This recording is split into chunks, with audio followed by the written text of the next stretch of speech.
샬롬, 성도 여러분, 지난밤에도 안녕히 주무셨습니까? 주님의 이름으로 문안드립니다.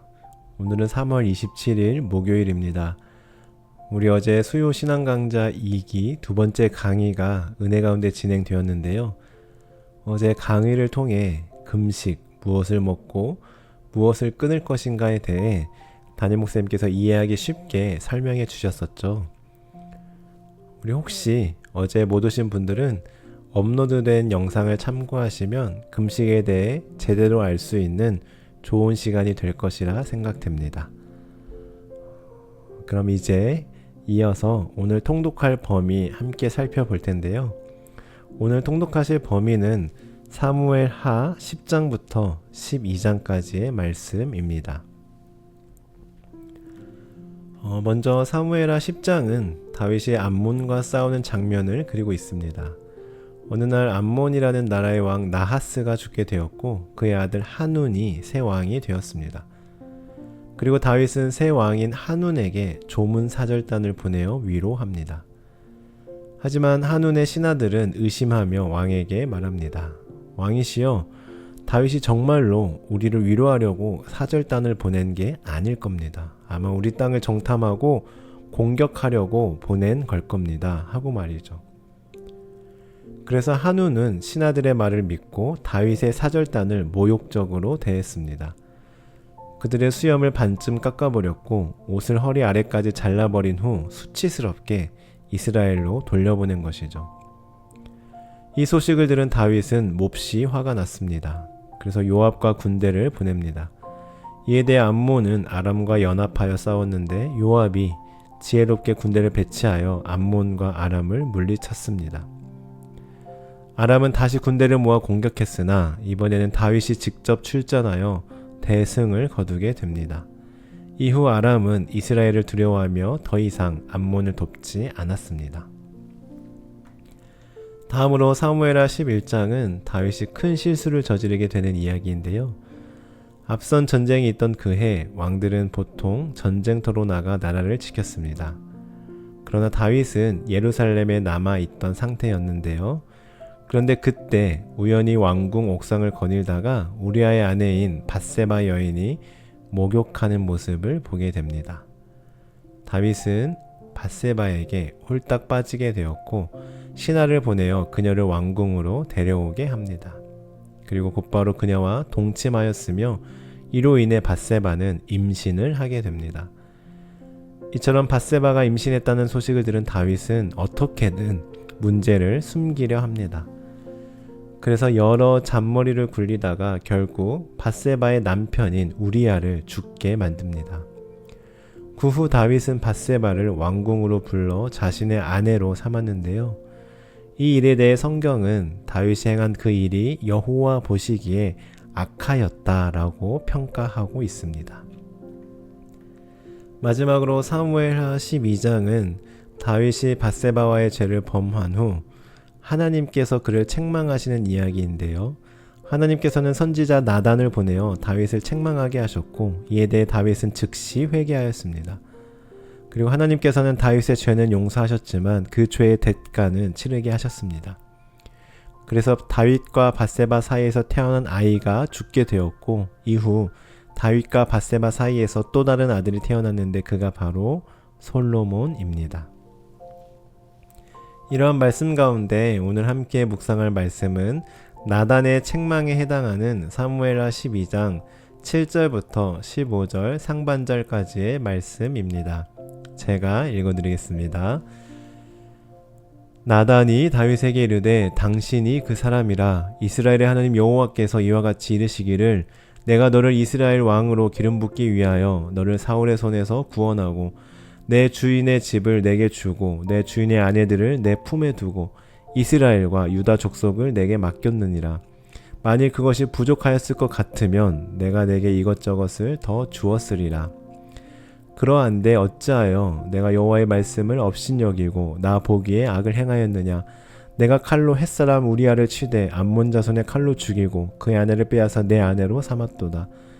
이제 내가 나를 업신여기고 햇사람 우리아의 아내를 빼앗아 내 아내로 삼았은즉 칼이 내 집에서 영원토록 떠나지 아니하리라 하셨고 여호와께서 또 이와 같이 이르시기를 보라 내가 너와 내 집에 재앙을 일으키고 내가 내 눈 앞에서 내 아내를 빼앗아 내 이웃들에게 주리니 그 사람들이 내 아내들과 더불어 백주에 동침하리라.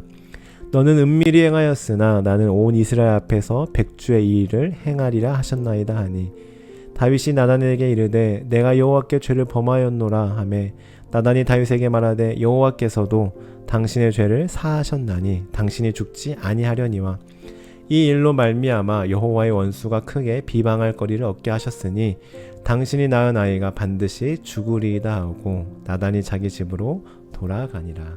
아멘. 이 말씀은 방금 전 설명드린 대로 우리아의 아내인 밧세바를 범하고 그 죄를 덮기 위해 더 큰 죄악을 저지른 다윗을 나단 선지자가 책망하는 내용입니다. 우리가 함께 읽진 않았지만 1절부터 6절까지의 말씀에서 나단은 비유를 들어 다윗을 책망하는데요. 그 비유의 내용은 이렇습니다. 어떤 부자와 가난한 사람이 있었습니다. 부자에게는 양과 소가 많았고 가난한 사람에게는 작은 어린 양 한 마리뿐이었습니다. 그 어린 양은 주인의 가족처럼 함께 먹고 자고 사랑받았습니다. 그런데 어느 날 부자에게 손님이 찾아왔습니다. 그런데 부자는 자기 양을 잡지 않고 가난한 사람의 소중한 한 마리뿐인 어린 양을 빼앗아 잡아서 손님에게 대접하였습니다.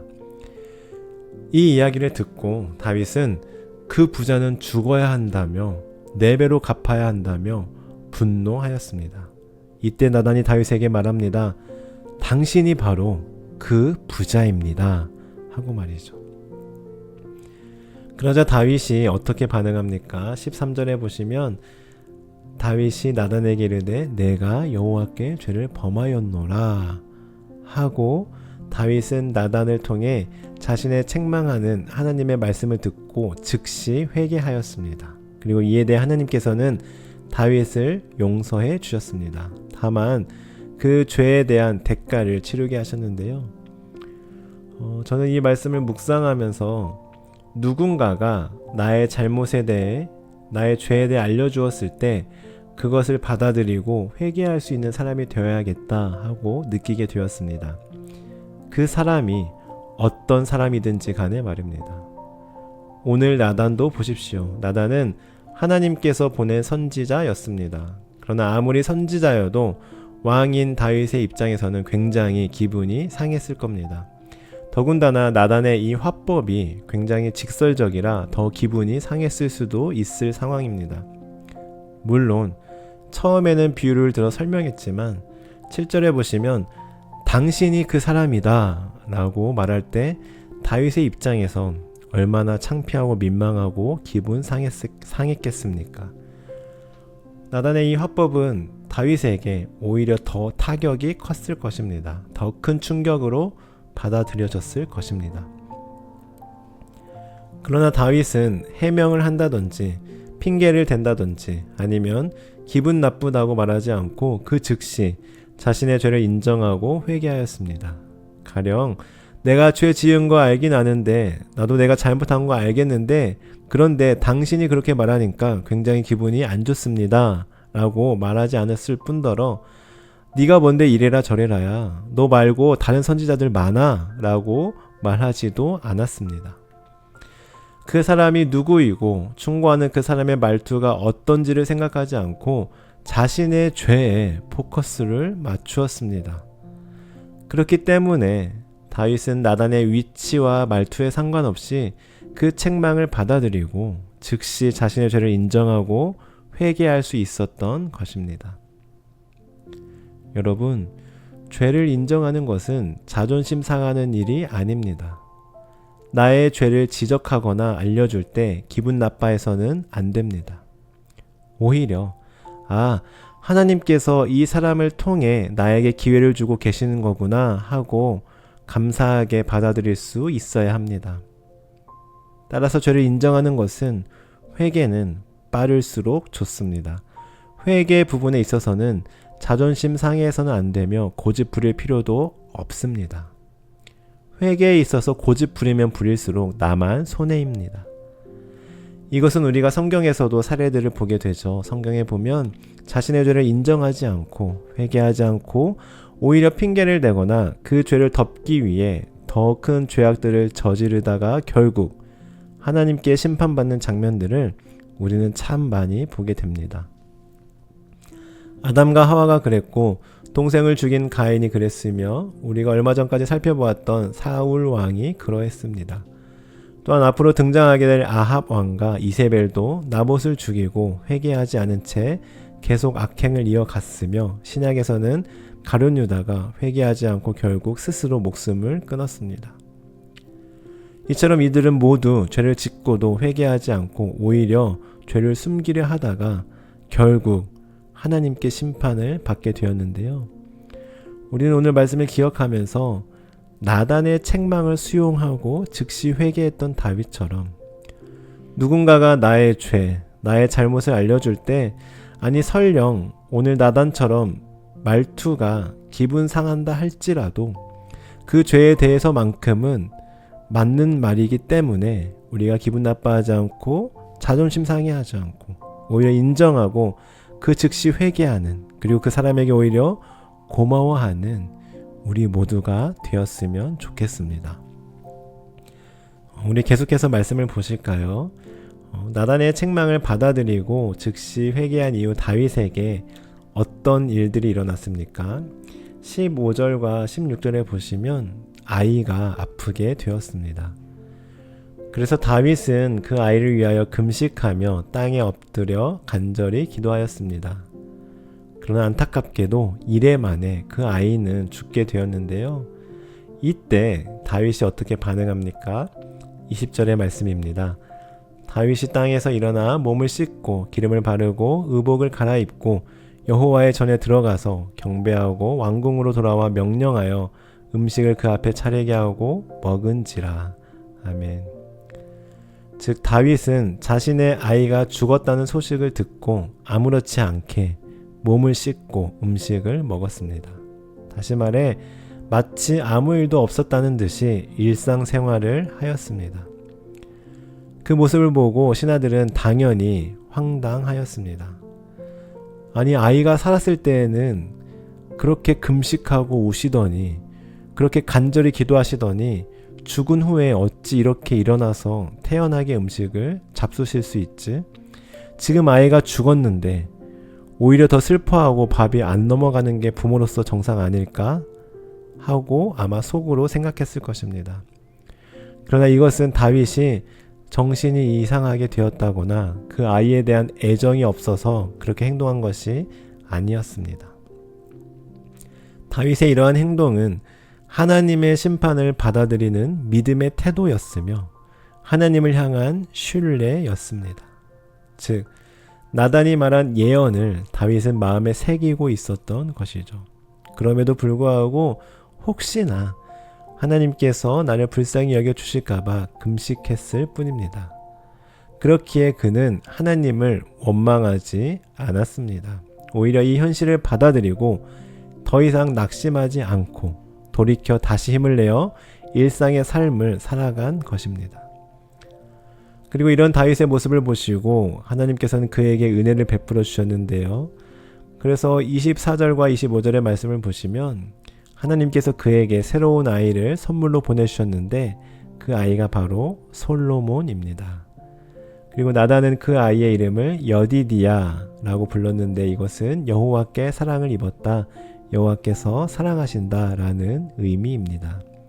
그리고 그 이후에도 보시면 다윗은 암몬과의 전쟁에서 승리하였고 이처럼 하나님께서는 다윗이 다시 왕으로서의 사명을 감당하도록 이끌어 주셨는데요. 저는 오늘 말씀뿐만 아니라 그동안의 말씀에서 다윗을 쭉 보면서 다윗은 하나님께 회개하는 것에 주저하지 않는 사람이었다라는 생각을 하게 되었습니다. 다윗은 회개를 정말 참 잘했구나. 그는 즉시 회개하였고 전심으로 회개하였기 때문에 하나님께서 그를 사용하신 거구나. 그렇게 죄가 많음에도 불구하고 그 죄가 너무나도 큼에도 불구하고 하나님께서 다윗을 용서하시고 사용하신 이유를 깨닫게 되었습니다. 사랑하는 성도 여러분, 오늘 말씀의 다윗처럼, 아니 그동안 봐왔던 다윗의 모습처럼 우리 또한 누군가가 우리의 죄를 알려줄 때 그것을 기분 나쁘게 생각하지 않고 인정하며 즉시 전심으로 회개할 수 있는 넉넉한 마음이 있기를 바랍니다. 그래서 하나님의 자비와 은혜를 경험하며 살아가는 우리 모두가 되기를 간절히 소원합니다. 기도하시겠습니다. 오늘 이 시간 우리가 이렇게 기도했으면 좋겠습니다. 하나님, 저희에게 들을 귀를 주시고 넉넉한 마음을 주셔서 누군가가 우리에게 조언을 해주거나 우리의 죄를 알려줄 때 그것을 받아들일 수 있게 하옵소서. 회개할 수 있음에 감사하며 나아가게 하옵소서. 우리 이러한 기도 제목과 여러분 개인의 기도 제목을 가지고 하나님과 대화하는 이 시간 되기를 바랍니다.